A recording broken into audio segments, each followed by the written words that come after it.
Hello everybody, welcome back to the channel. If it's your first time here, welcome.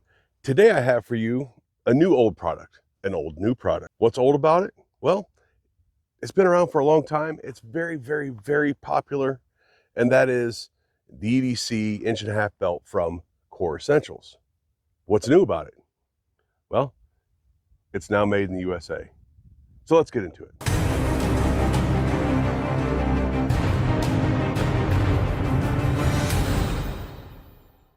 So for full transparency, I do not have an affiliation with Core Essentials. I've worked with them a bunch of times, but I have no monetary affiliation with them. I gain nothing from working with them outside of a good working relationship between influencer or creator and company. And I think that Core Essentials makes the best EDC gun belts on the market. I have a number of them. Here's a small sampling of them right here. These are all the original ones or the older ones. This is the USA one. And then I also have the micro battle belt in my truck, and I use it all the time. I think Core is the top of the food chain for belts in the industry. Now, the way a Core belt works is no secret. They've been around for a while, and they're very, very, very popular. But they have a micro adjustment system, ratchet system, in 1/4-inch increments here. Unlike a leather belt that's got the holes like every inch or so, this has 1/4-inch increments, and it slides into this buckle. This is my favorite buckle. I don't remember. I think this is an X7, but I don't remember the exact designation of this, but it slides into this buckle with this lever arm here. So all you do is, if I can get the camera to show this, right? And then you release it with this part of the lever here, and voila.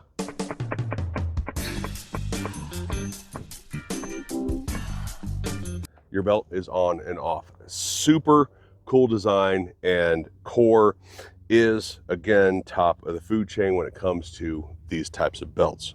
Now, for everything else is basically the same. It's just made here in the country now, and in my opinion, it's a bit higher quality, which I honestly sort of thought wasn't possible.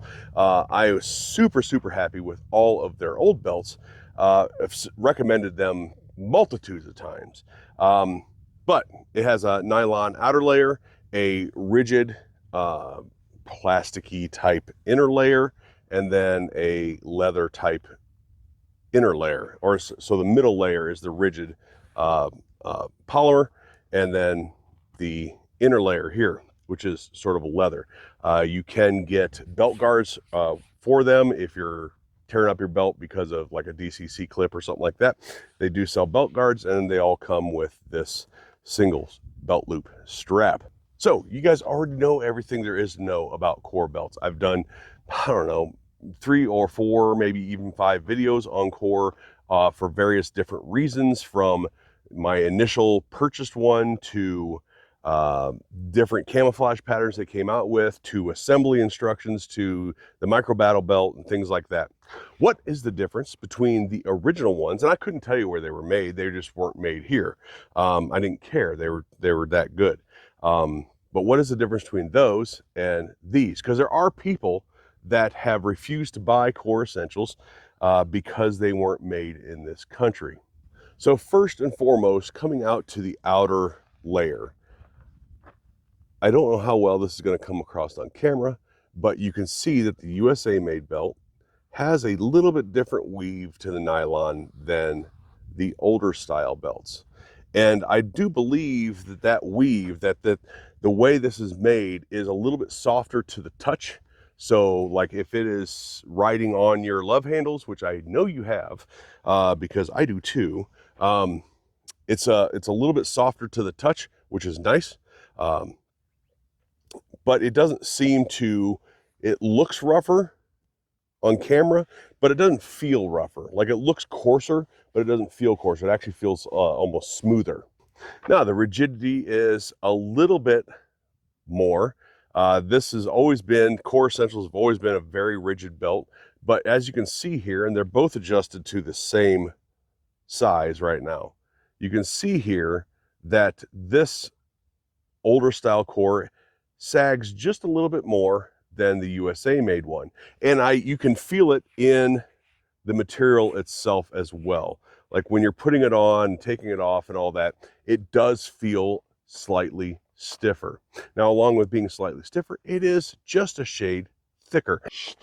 Thicker as well. Now, when I say a shade thicker, I mean a shade thicker.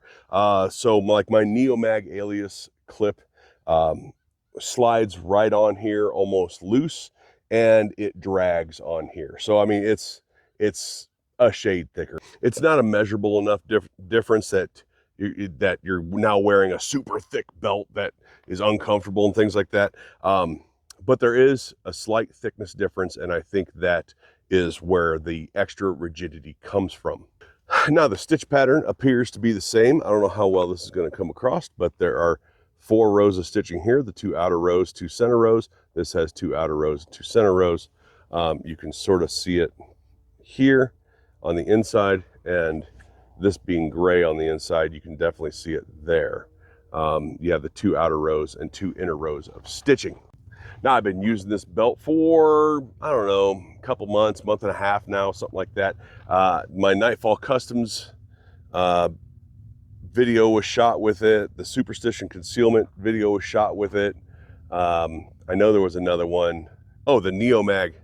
Yeah, I believe my Neomag Alias video was shot with it, and I wear it every day. The durability is great. With the changes in nylon, doesn't seem to have any negative effect with the durability that I've grown accustomed to with the original belts. So does this mean that your original belt is no good anymore? It's subpar for some reason, that you have to go out and buy a new Core Essentials USA made belt? No, of course not. I know that they would probably love for you to just go get another belt because it's made in the USA, and I have several of them, different colors, different buckles. I like to wear them at different times, so it's probably not a bad idea to have multiple belts anyway. But if you are of the mind that you didn't buy these belts because they were made overseas, you now have an option to have the best belt on the market, in my opinion. I know this wasn't an exciting video, not much shooting, if I add any, in fact. But if you like this sort of content, if you like shooting content, Second Amendment content, gun and gear content, hit that like, share, subscribe button, hit the notification bell so you can get more videos from me. You can also go to my website, rttgunsgear.com, because YouTube tends to not share my videos very much. So this way you ensure, if you sign up for the newsletter, you ensure that my videos will get emailed directly to you, along with deals and sales that I may run into. Thank you to all the members of the channel out there. You can do that too if you want to support the channel. I appreciate everybody out there, and we'll talk to you later.